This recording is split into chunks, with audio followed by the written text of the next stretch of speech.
This spring, Uber Eats has you covered. Whether you're celebrating mom, dad, or your favorite grad, not all of us are great planners, and with the Uber Eats gift hub, you don't have to be. Send flowers, perfume, champagne, or just their favorite meal straight to their door. Gifts arrive in as little as 25 minutes, and you can add a personalized video message for that additional so-not-last-minute touch. So this spring, get a leg up on gift giving with Uber Eats. Last-minute gifts that land every time. Must be 21 or older to purchase alcohol. Product availability varies per region. See app for details. This episode is brought to you by Perfect Bistro Cat Food. Cats, this ad is for you. Has your human ever called you picky, persnickety, choosy? If so, Perfect Bistro Cat Food is for you. With ingredients like wild-caught tuna and pasture-raised lamb, tantalizing textures, and delectable flavors that meet even the most discerning cat standards. You're not picky, you're just perfectionists. Perfect Bistro, mealtime perfection for every cat. Have your human visit perfectbistro.com. Now at McDonald's, a McDouble is $2.50, so you can get your gym gains on, or just get lunch for only $2.50. Get more value on the under $3 menu. Limited time only. Prices and participation may vary. Prices may be higher for delivery. Ba-da-ba-ba-ba.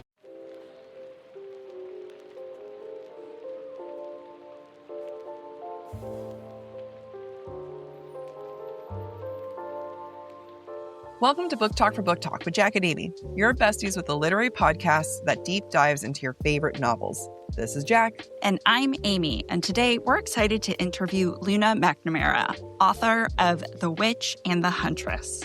Luna is a social worker by day, and by night she writes about historical women and forgotten gods. Luna holds a master's degree from Harvard University in the study of women and gender in world religion. She also studied ancient Greek language and philosophy. She lives in Boston with her faithful lop rabbit, Leo. Welcome to the podcast, Luna.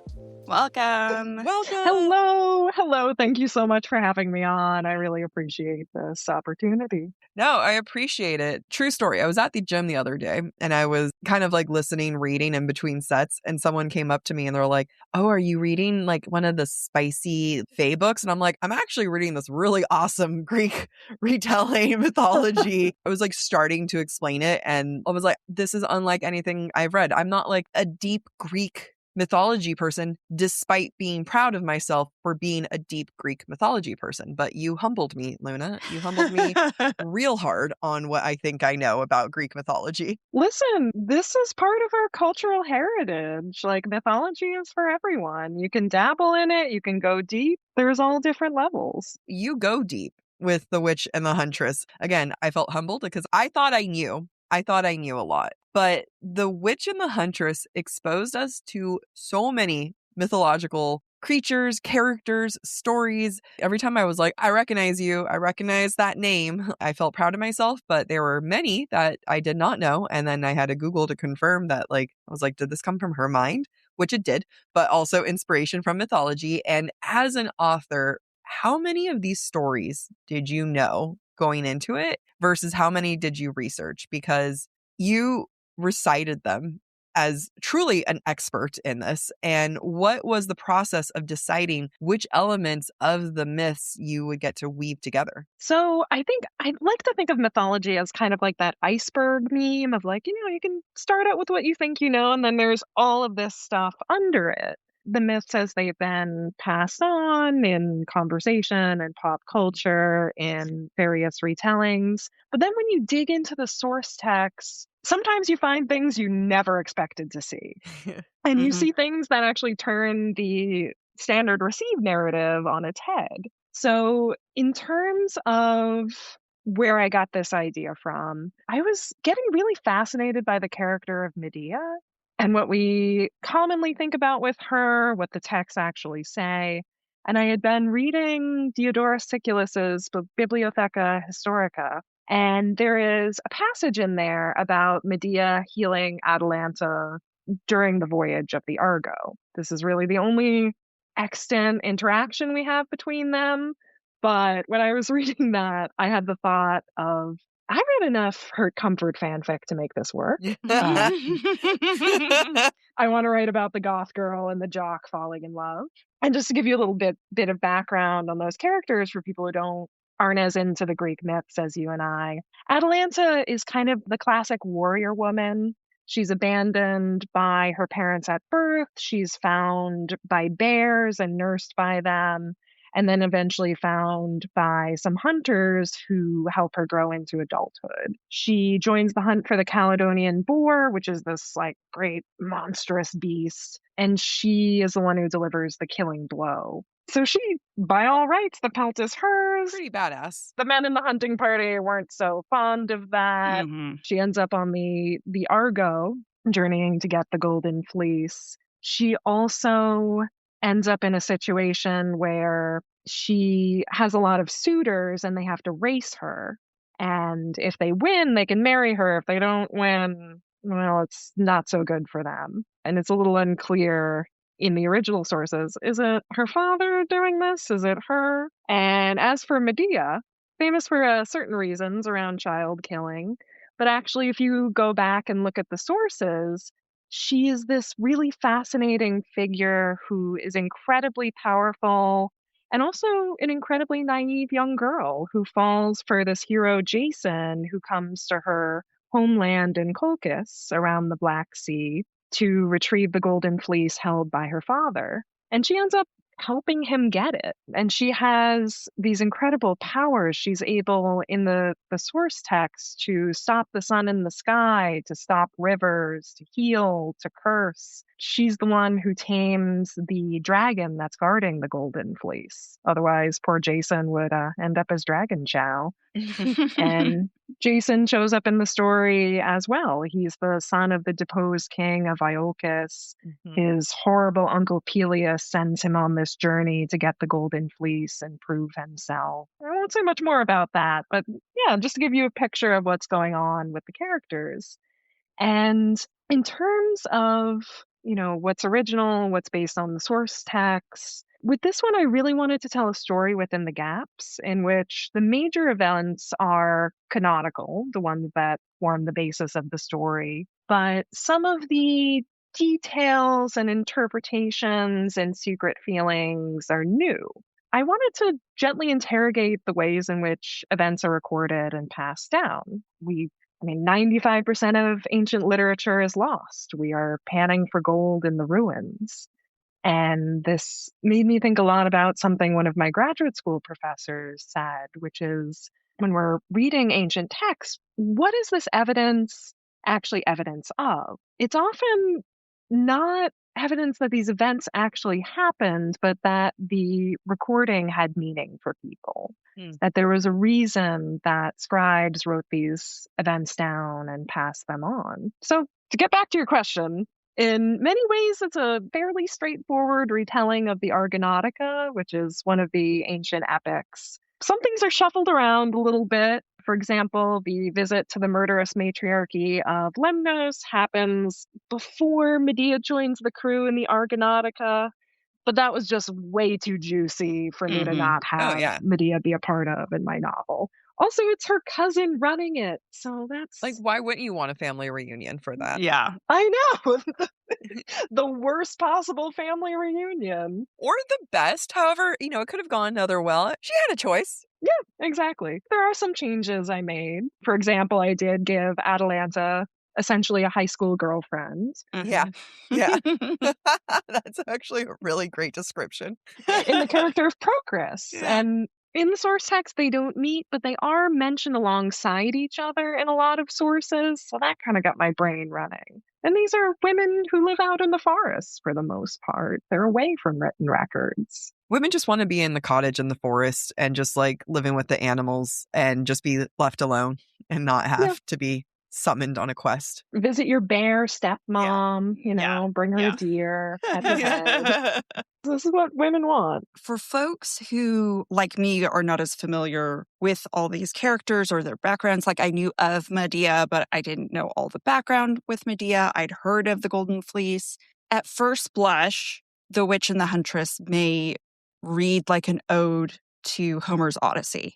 And just this idea that we're following characters on this really long journey, that they're supposed to get to one destination that keeps getting moved around. Like they keep delaying that final destination, at least in maybe like the first act of the book. To what extent, knowing that you used what is canonical for these characters, was there any other influence from other storytelling of that time period that influenced how you wanted to write this story? Yeah, there were a few influences that went into this.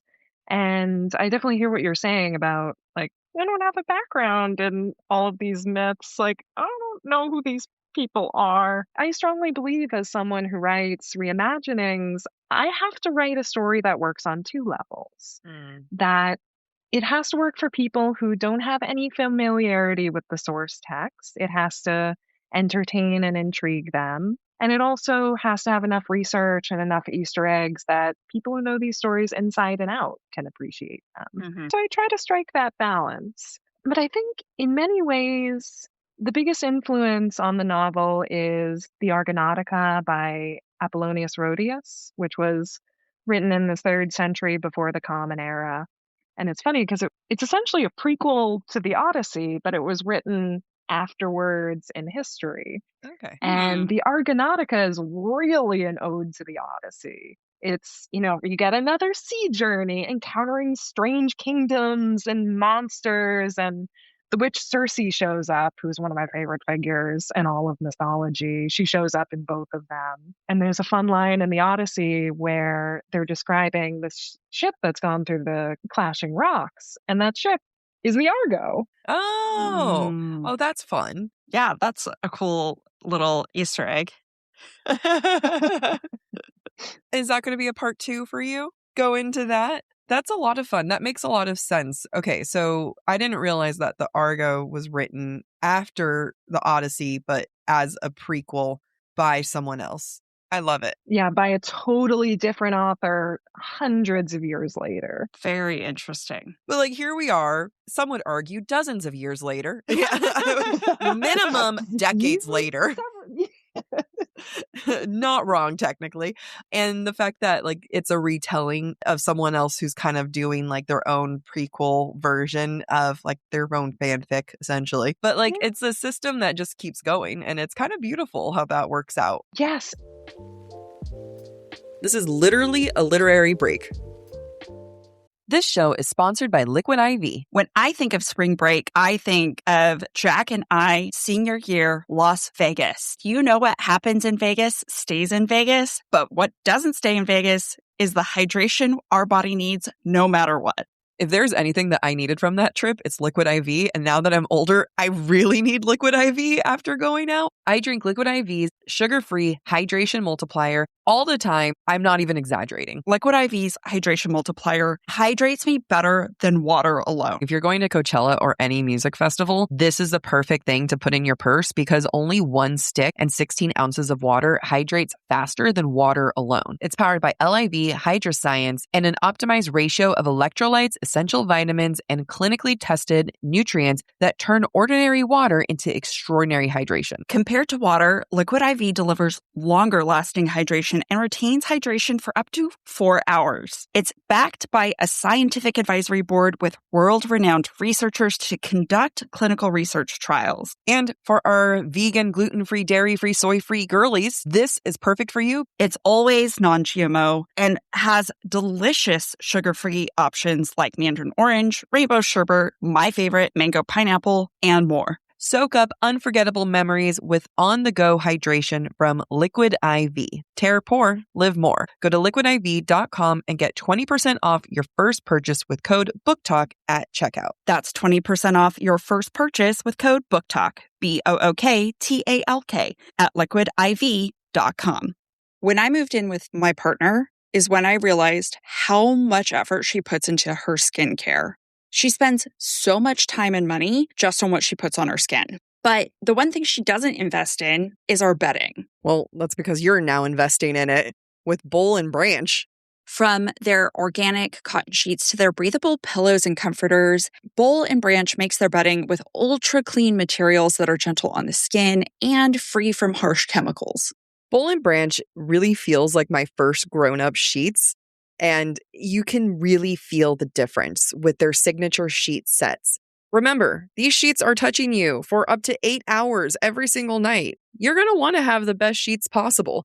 Have you noticed that the pockets of the fitted sheets are perfect for forming around the mattress? This is the first set of sheets that I haven't had to help my partner put them on the bed because the pockets are too small. They are so easy to get on the bed. These are honestly the first pair of sheets that I have that I don't wake up with my sheets halfway wrapped around me. They are durable, they are soft, and the longer you use them, the softer they become. Upgrade your sleep with Bowl and Branch. Get 15% off your first order plus free shipping at bowlandbranch.com/booktalk with code BOOKTALK, BOOKTALK.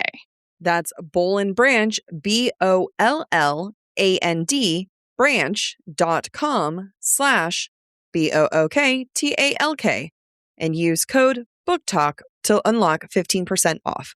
Exclusions apply. In writing reimaginings, one thing I think you have to do is you have to look at other people's reimaginings and retellings. So one of the stories I like to tell was I was at a book event. I was talking about the manuscript and process that would eventually become The Witch and the Huntress. And someone raised his hand and said, oh, yeah, Heracles, the big strong guy on the Argo, and his smaller, more slender buddy, Hylas. What about that story where Hylas beats Heracles by skipping the discus over the water and thereby getting it further and showing that brains are more important than brawn? And I think about this for a moment and I say, that's not from the Argonautica. That's not even from one of the other versions of the Argonautica. That's from the 1960s Ray Harryhausen, Jason and the Argonauts movie. Oh, that's Ray so fun. Harryhausen invented that. And it was this incredible moment because you could see how these other retellings and reimaginings, they get swept up in the arc of the legends. They become part of it to people.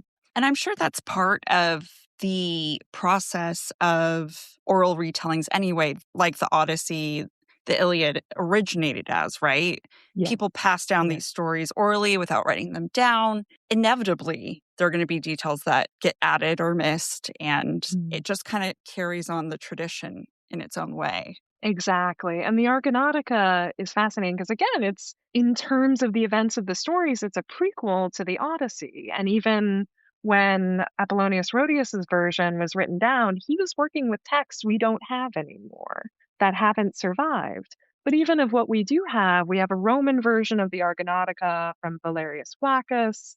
We have our boy Diodorus Siculus, who has like some of his events in his whole library of history. He can't stop talking about things, cannot stop yapping. But there's a lot of diversity of interpretation, and that's really baked into the myths. I think a singular kind of canonical approach to the myth of here's what happened, here's what the story is, that has a lot more to do with 16th century Protestantism than it does with anything that Homer or Apollonius would have recognized. It makes sense because I feel like, all these stories, they're more of their lessons, right? Like there's always that like kind of punchline that teaches people that like, if you had just not been so human, essentially, if you had just not been so greedy or so vain or so whatever, right? And it makes sense that like when you go into like the Protestant era where you start taking like the Bible literally like verbatim and like it's just ends up being very specific, that I can see that someone might look at it later in life in the culture of the time and just saying like, oh, we're going to take these stories as is and we cannot change them or embellish it or anything. I can tell you though that your writing was done so well and in such a way that I will never not think of what the hell is like your version or the original version. Like it is all just truth now for me. And I can't wait to say something and confuse them and say, well, according to this mythology. I am deeply honored. And I do in my author's note, I try to cite my sources. I try to fess up about like, okay, this was more my invention. Like Atalanta didn't canonically have a high school girlfriend. Here's where I got that. Yeah, but who's going to prove me wrong? Who's going to talk to someone who's as smart as you on this? No. Well, that's kind of my thought. It's like that meme that's like, hey, it's free real estate. Yeah. Like, well, they didn't say these things didn't happen. Look, you're writing to the people who don't know what the hell entirely all these details. So, you get to make the details. What I absolutely love about this is that no matter the retelling, no matter how long it's been, Jason is just a douchebag name, you know? And it just, oh my God, it's so funny you say that. you know, and it just justifies the Jasons I've gone out with, you know, like it just proves that they were doomed to begin with. I do think that it's an argument for the eternal relatability of mythology that getting brutally dumped by a guy named Jason is kind of a cultural universal. Yeah. It's a canon event, you know, we all must go through it. And it just like was one of those moments where I was like, Jason, like you have like all these great names and then there's Jason. And then Yep. No, you are not the first person to notice that. One of my friends who was a beta reader was like, did you make a mistake here? Is his name supposed to be Jason. Jason? It's like, no, it's Jason. No, that's Yeah. it's like the name Tiffany, like you don't realize how old the name is. Yeah, back in the Byzantine Empire, you had Tiffany's running around because Theophania. Tiffany is a nice nickname for it. Yeah. Oh, Yeah. That's why Tiffany's, the brand, is named Tiffany. because of Lasts forever. oh, okay. Oh, see, I did not know that. I learned something new today. Thank you. Were they like really into Babylonia? Is that what you're saying? But with Jason, oh my God, he actually gave me a lot of trouble in the writing of this novel because I knew I wanted it to be about Medea and Atalanta. I wanted to explore Medea's character. I also wanted to explore more of Atalanta's background because she shows up in my first novel, but that's her later in life. And I wanted to see what she was like in her younger days. Yeah. But I also wanted to include Jason's perspective because I wanted us to hear from the traditional protagonists of the story, if only so that we could appreciate Atalanta and Medea more. But he really took over the narrative for a while. Yeah. Like, this is someone who loves the limelight. And I was finding myself writing way too many chapters from his perspective. So I felt like I had to kind of like beat him back. I was like, no, this isn't about you. Once again, the man just can't stop talking. Oh my God. He cannot. And even in the mythological sources, it's fascinating. Even the ancient writers seem to think he's kind of a nincompoop. The story in Ovid's Metamorphoses about Jason being part of this hunt, they're trying to take down this creature. Jason throws his spear and he accidentally spears one of the hunting dogs instead. And there's a number of little stories about like this. There's another where in the Argonautica, all the Argonauts, they're part of a battle. They're rushing off the ship onto the beach. And the last one trailing behind all of them is Jason. But he also has good moments. He earns the patronage of the goddess Hera not by great feats of strength, but by carrying her across a river. She takes the shape of an old woman to test him, and he puts her on his back and walks across the river Anaros in flood.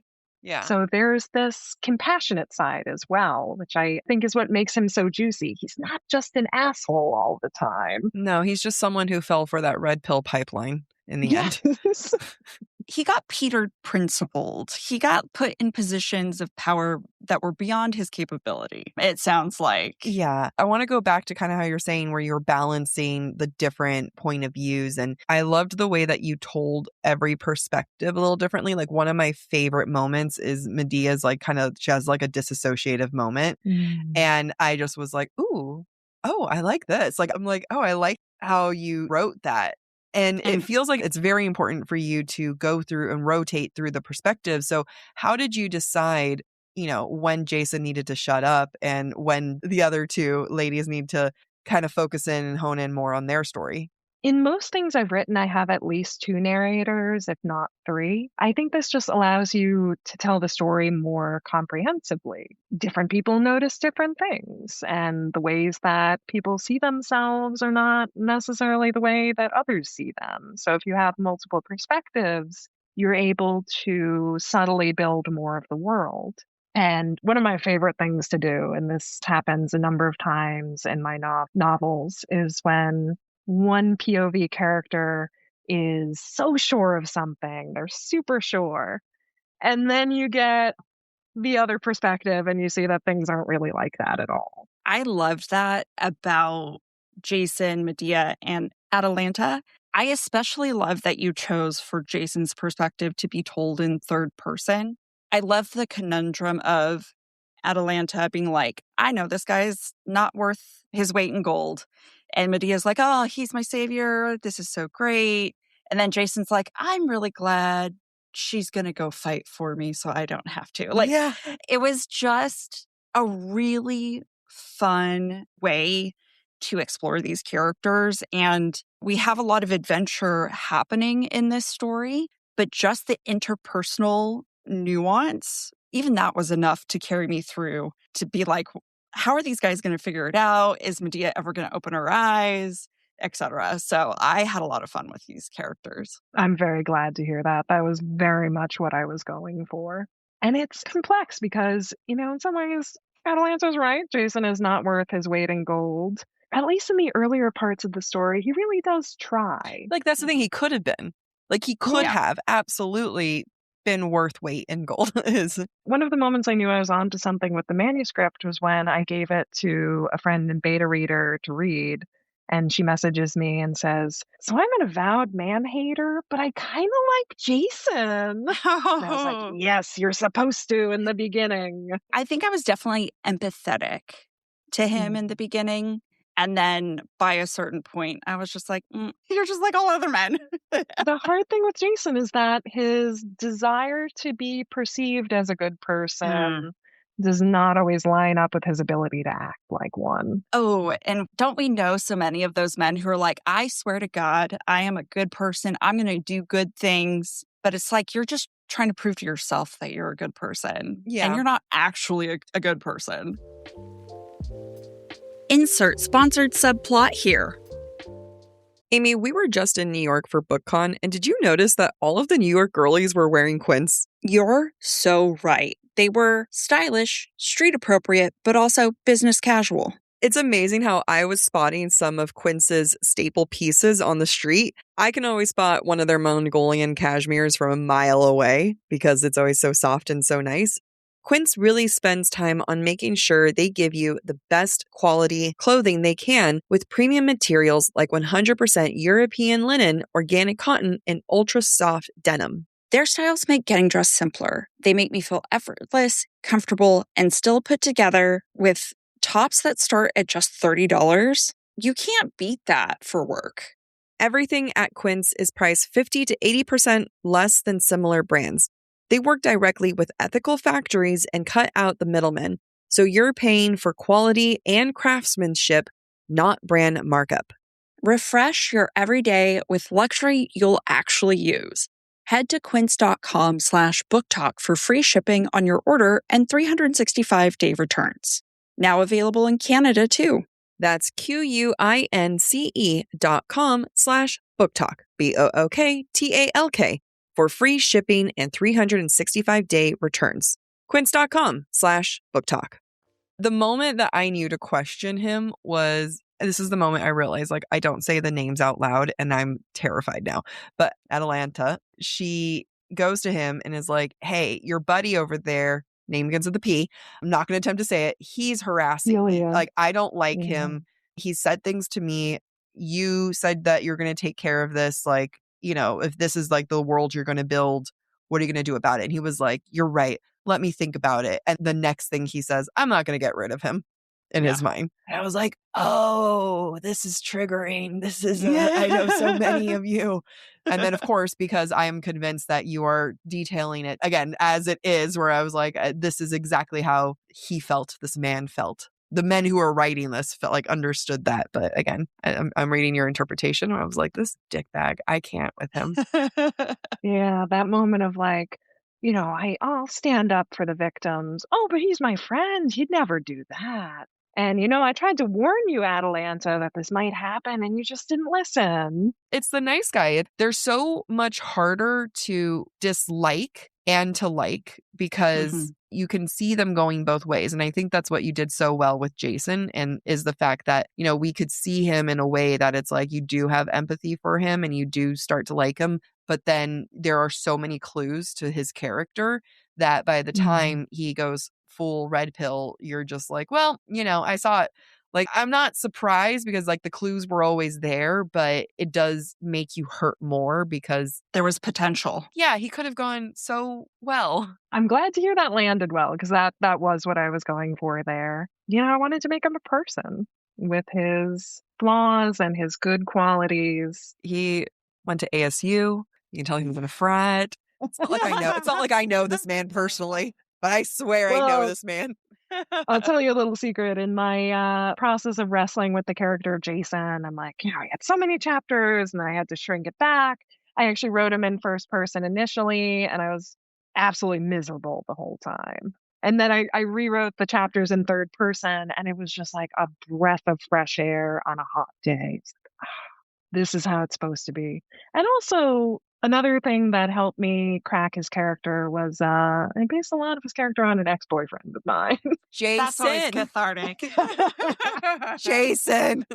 Whether his name was Jason or not, I know exactly. That's when it really clicked. Yeah. Yeah. As a queer woman, it reminds me of someone that Jack has dated. And I was like, yes. Which I one? know this man. Wait, now I'm like, yes.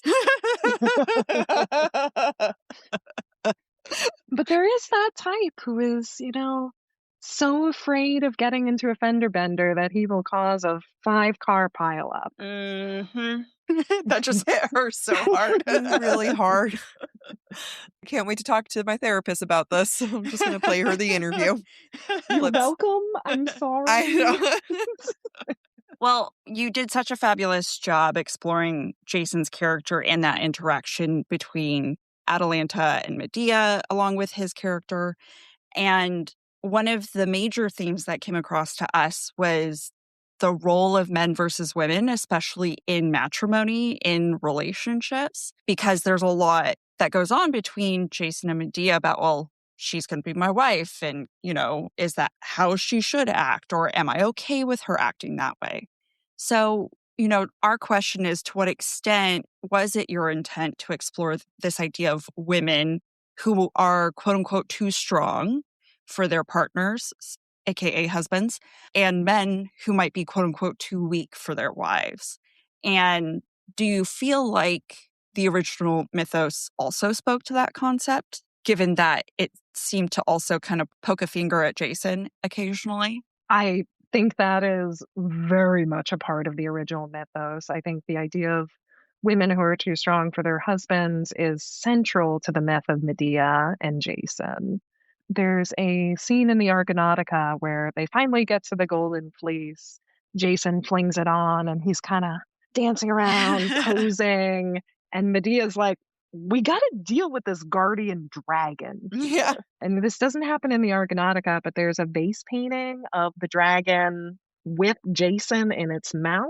Oh. I always wonder what that story was like. That one hasn't been recorded or hasn't been passed down to us. But also in the Euripides play about Medea, she has this incredible monologue which begins, "Women are the most unfortunate of all creatures who think and breathe."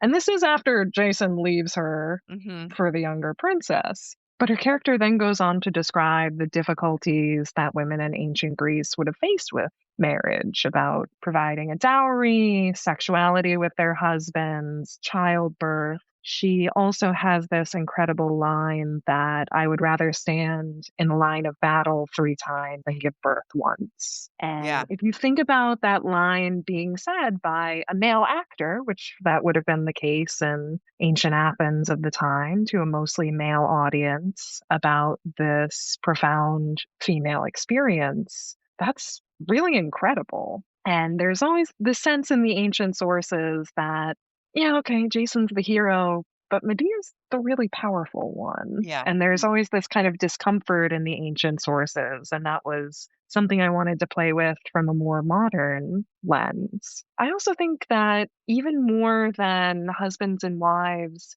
I've tried in this book to illustrate the division between children and parents. So each of the 3 POV characters, Atalanta, Medea, and Jason, they all have an incredibly controlling parent. So Medea has Aeetes, the king of Colchis, the owner of the Golden Fleece, who essentially wants to use her as a weapon. He has this witch daughter with incredible powers. He's like, I'm going to use that. I'm going to do what I have to keep you at home, keep you under my thumb. Atalanta, when she links up with her father later, it's similar. He's the one who institutes the idea of the races for her hand in marriage and puts the sword in her hand to kill the losers. But this happens with Jason as well, which was something that happened organically in the writing process, that his mother, Alcimede, who, when his father was killed and overthrown, she protected him by having all of her servant women stand around the bed mourning as though he had already died. And so the assassin that had come to kill Jason went off somewhere else.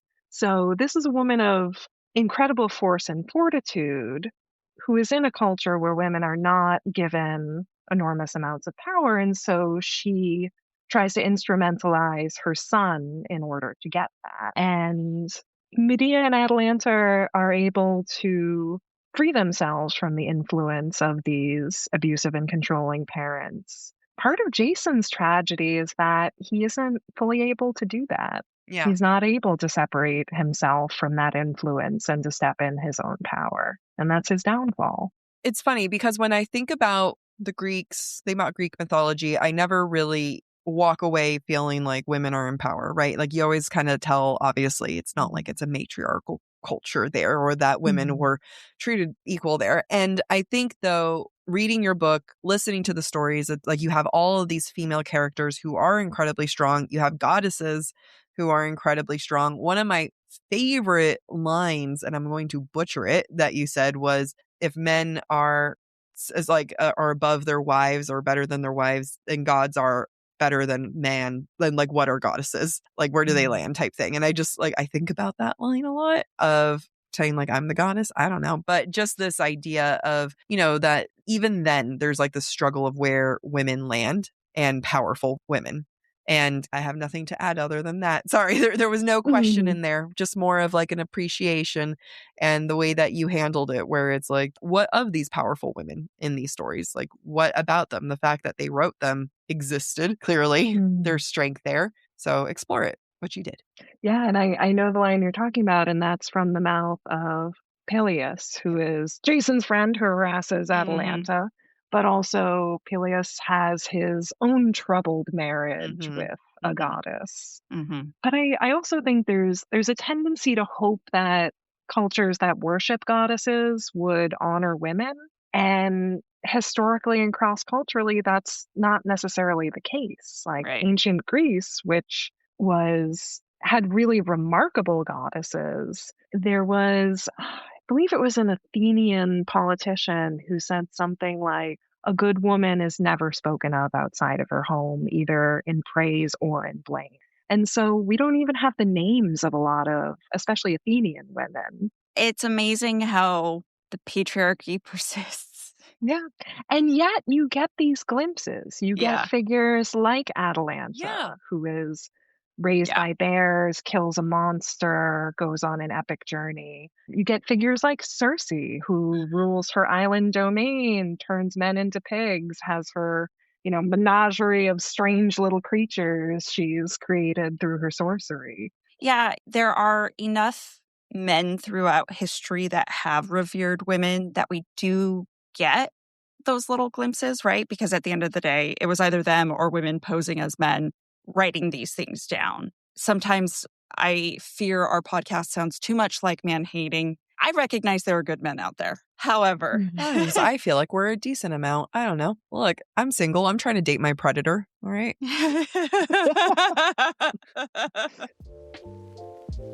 We interrupt our own genius for a quick message. Struggling to find the right metabolic wellness support, even when you're doing everything right, has been one of the most frustrating things for me in my health journey.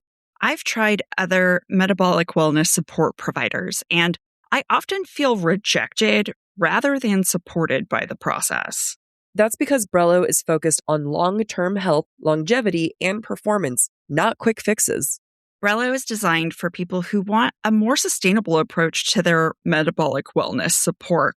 Their support helps you focus on habits, education, and structure alongside provider oversight. Getting my GLP-1 through Brello has been so easy. They make it so effortless, and they provide all the support I need through their app. Their app is one of a kind in my book because it allows you to track progress, manage reminders, and stay on top of renewals. And if you're like me, managing the renewals is the hardest part. Everything is managed online, making it easier to stay consistent over time, and medications are delivered to your door. They're so transparent with their pricing with one flat monthly cost. Go to BrelloHealth.com to see if you qualify and explore their GLP-1 plans, starting at $133 per month for your first 3 months, plus access to their app, community, and wellness classes. That's BRELLO health.com. Any information provided is for informational purposes only and should not be construed as medical advice. It is not a substitute for professional medical consultation, diagnosis, or treatment. All patients must consult with a healthcare provider prior to the prescription or dispensing of any medication, which will be done only pursuant to a valid prescription. Compounded drug products are not FDA approved, and the FDA does not evaluate their safety, effectiveness, or quality. Patients are encouraged to discuss the risks, benefits, and appropriateness of any medications, including compounded products, with their healthcare provider before use. So speaking of gender and queerness, there is a lot of exploration, not just in men versus women, but what is gender, what is queerness. From your perspective, what is it about Greek mythology that lends itself to exploring the concepts of gender and queerness? Or is that something you specifically wanted to explore? Yeah, that was a very central part of this book. I wanted it to be a very queer story. I wanted to highlight the romance between Atalanta and Medea, and especially in a situation in which Medea always had this picture of how her life is going to go until she meets someone who shows her that there are other ways of being.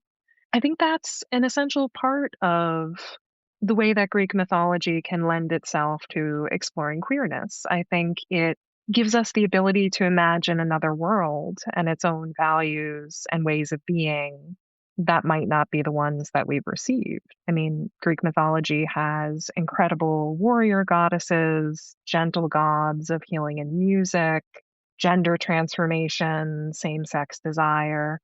It's a really rich way to think about gender and identity and what you want. I also think part of it goes back to the bell hooks quote about queer not necessarily being who you're having sex with, although that is a dimension of it, but queer as being about the self that is at odds with everything around it and that has to invent and create and find a new place and a new way to speak and to thrive. I love that because that's a conversation I just had with my brother last night, who's like, but I thought queer meant something else. I'm like, ugh, you're so straight. I love that. You're going to send both of us to therapy. I'm sorry, and you're welcome. No, I'm healing, Luna. I'm healing. Thank you. I mean, one of my intentions with this book was to really explore those dark places and those difficult ideas. But also I wanted it to be deeper than girl kiss girl or boy kiss boy. Yeah. I wanted it to be these characters, really looking at the values that they'd been taught, that the lives that they were told they were supposed to live, and realizing that they wanted something else. Yeah. Medea's experience and how you wrote it really resonated with me for the exact same reason. I grew up in a conservative religion, always envisioned marrying a man, having kids, and despite knowing my sexuality, always assuming that was still the end goal, and then having to unravel that as I discovered more of who I was and what I wanted out of life. So it really did speak to me how she kind of grappled with that same concept. I'm really glad that resonated with you. That was very much my intention. And now Amy's engaged to her own Atalanta, who is the most I am. Oh, congratulations. Atalanta, like she doesn't.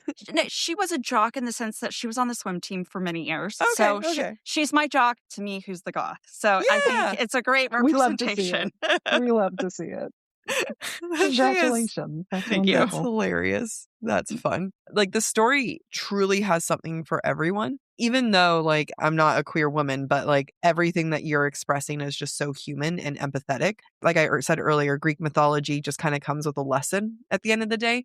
And I feel like when you're writing a retelling, you're inevitably going to have a lesson at the end of the day because that's just Greek mythology, in my opinion. And I feel like your lessons, there's so many, like it's so deep and they're so plentiful that it doesn't matter if like you're queer, non-binary, there is truly something here for everyone. But one of our favorite things that we love about the story, and something that honestly, when we read the initial description, we're like, yes, we will be reading that. Thank you. Is the sapphic relationship, and the fact that not only is it not represented nearly enough today, but it's not exactly represented often in Greek mythology, or at least not to our knowledge. You're going to have to be the one to tell us this or not to answer that for us.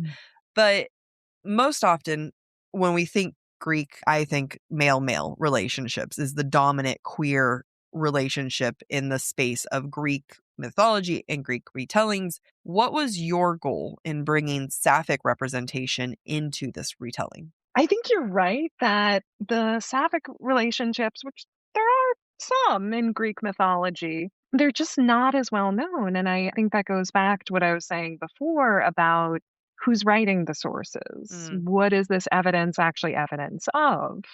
And women in their relationships with other women didn't necessarily interest the ones writing the chronicles.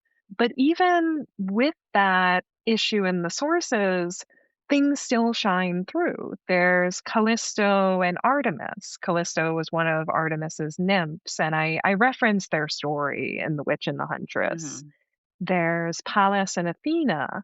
There's Iphis and Ianthe. I mean, they're more Roman, but, still the same thing. And there is, of course, Sappho, who there's been some controversy over, who's she writing these poems about? Well, this noun has a masculine ending, so maybe she's writing about men. But there's one Sappho poem where she talks about her girlfriend letting loose her longing on silken couches. And I'm like, I think that's pretty blatant. I think I know what we're talking about. I think she would love Muna's silk chiffon. I think she would be a big Muna fan. Yes.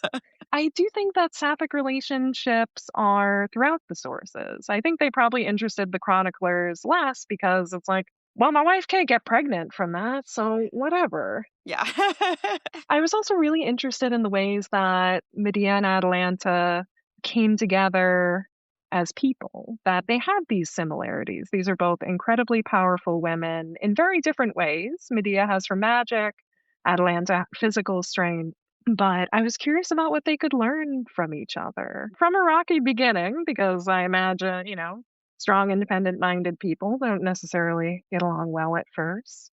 What might come of that? What might happen later? And I think my biggest goal here was to show the cost of choosing to live authentically, but also the cost of not choosing that.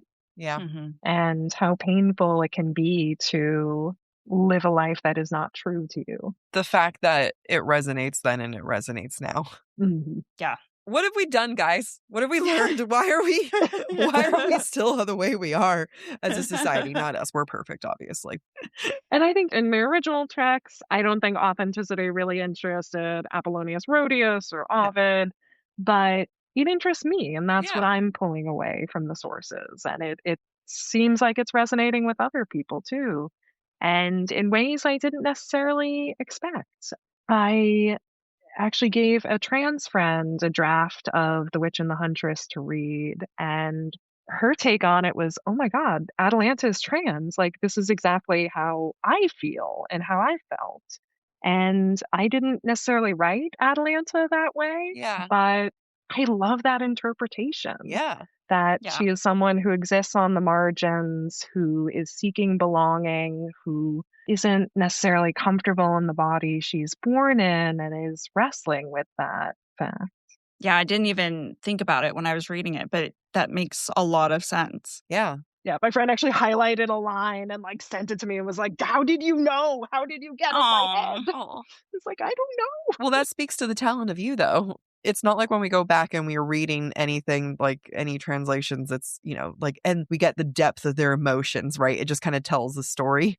So you're able to bring the humanity to this, and you really did. You did a fantastic job bringing the emotions and humanity while really keeping the integrity of Greek mythology too. So this is definitely something I highly recommend. It was a great gym read, like in between sets. Like I enjoyed, it was like, I'm like, oh, I'm just going to keep reading this. And it was a great conversation starter too. Wonderful. I'm delighted to hear it. And that's really what I set out to do. So it's very, very gratifying to hear that I succeeded. You did. Would you like to tell our listeners where they can find you on the internet or social media? Absolutely. So I am probably most active on Instagram, Luna McNamara writer _ between each of those words. I'm on Facebook as well as Luna McNamara. For some reason, I don't understand myself. I'm still on Twitter. I refuse to call it by the new name. Agreed. The artist formerly known as Twitter. Yes, exactly. I have a Substack as well and a website too. And Nice. You'd kill on TikTok if you ever went on with Greek mythology. My publishers at one point said, "Hey, Luna, would you consider making a TikTok?" And I looked at them with the biggest puppy dog eyes and said, "Please don't make me make a TikTok. I don't want to do that." And I ended up making one, and I think I've uploaded about 2 videos on it. So I think you could be great at teaching people more about what they don't know about Greek mythology, because there's a lot out there that people don't know. Again, humbled. I was very humbled with this.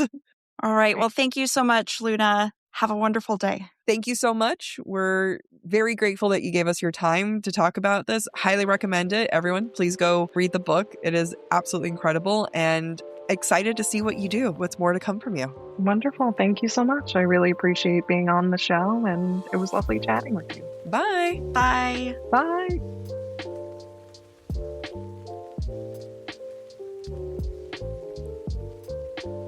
Thank you for listening to this special episode of Book Talk for Book Talk with Jack and Amy. If you're enjoying the show, don't forget to rate, review, and subscribe on your favorite podcast platform. It really helps other readers find us. And of course, we'd love to hear what you thought of today's episode. Share your comments through our forum at booktalkforbooktalk.com, and we might feature your feedback in a future mini episode or a Patreon exclusive episode. For merch and more ways to support the show, head to booktalkforbooktalk.com. You can also follow us on TikTok, Instagram, and YouTube at the handle Book Talk for Book Talk. Join us as we keep the analysis going by subscribing to our Substack to get more insights into the romantasy and romance genres. Head to the Subtext Society Journal.substack.com. Bye. Bye.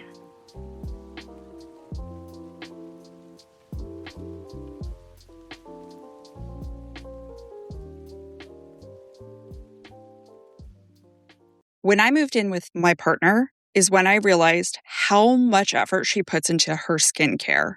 She spends so much time and money just on what she puts on her skin. But the one thing she doesn't invest in is our bedding. Well, that's because you're now investing in it with Boll and Branch.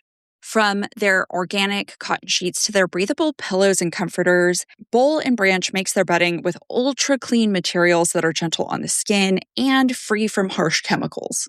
Boll and Branch really feels like my first grown-up sheets, and you can really feel the difference with their signature sheet sets.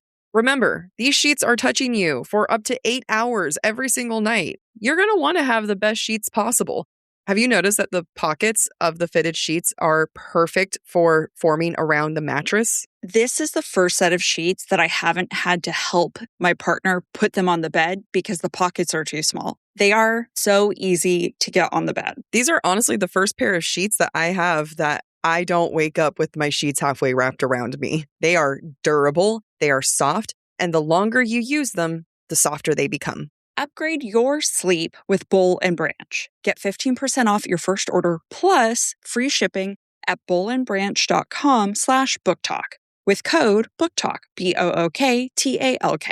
That's Boll and Branch, BOLLAND, branch.com/BOOKTALK, and use code BOOKTALK to unlock 15% off.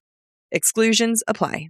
Amy, we were just in New York for BookCon, and did you notice that all of the New York girlies were wearing quints? You're so right. They were stylish, street appropriate, but also business casual. It's amazing how I was spotting some of Quince's staple pieces on the street. I can always spot one of their Mongolian cashmeres from a mile away because it's always so soft and so nice. Quince really spends time on making sure they give you the best quality clothing they can with premium materials like 100% European linen, organic cotton, and ultra soft denim. Their styles make getting dressed simpler. They make me feel effortless, comfortable, and still put together with tops that start at just $30. You can't beat that for work. Everything at Quince is priced 50 to 80% less than similar brands. They work directly with ethical factories and cut out the middlemen, so you're paying for quality and craftsmanship, not brand markup. Refresh your everyday with luxury you'll actually use. Head to quince.com/booktalk for free shipping on your order and 365-day returns. Now available in Canada too. That's QUINCE.com/booktalk, BOOKTALK, for free shipping and 365-day returns. Quince.com/booktalk. Struggling to find the right metabolic wellness support, even when you're doing everything right, has been one of the most frustrating things for me in my health journey. I've tried other metabolic wellness support providers, and I often feel rejected rather than supported by the process. That's because Brello is focused on long-term health, longevity, and performance, not quick fixes. Brello is designed for people who want a more sustainable approach to their metabolic wellness support. Their support helps you focus on habits, education, and structure alongside provider oversight. Getting my GLP-1 through Brello has been so easy. They make it so effortless, and they provide all the support I need through their app. Their app is one of a kind in my book because it allows you to track progress, manage reminders, and stay on top of renewals. And if you're like me, managing the renewals is the hardest part. Everything is managed online, making it easier to stay consistent over time, and medications are delivered to your door. They're so transparent with their pricing with one flat monthly cost. Go to BrelloHealth.com to see if you qualify and explore their GLP-1 plans, starting at $133 per month for your first 3 months, plus access to their app, community, and wellness classes. That's BRELLO health.com.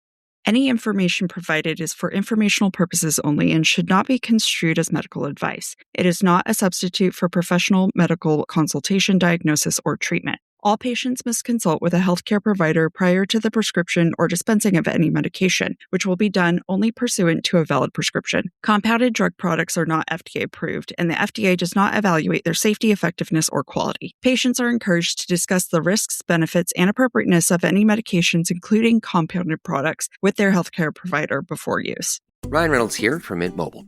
I don't know if you knew this, but anyone can get the same premium wireless for $15 a month plan that I've been enjoying. It's not just for celebrities. So do like I did and have one of your assistants switch you to Mint Mobile today. I'm told it's super easy to do at mintmobile.com/switch. Upfront payment of $45 for 3-month plan, equivalent to $15 per month required. Intro rate first 3 months only, then full price plan options available. Taxes and fees extra. See full terms at mintmobile.com.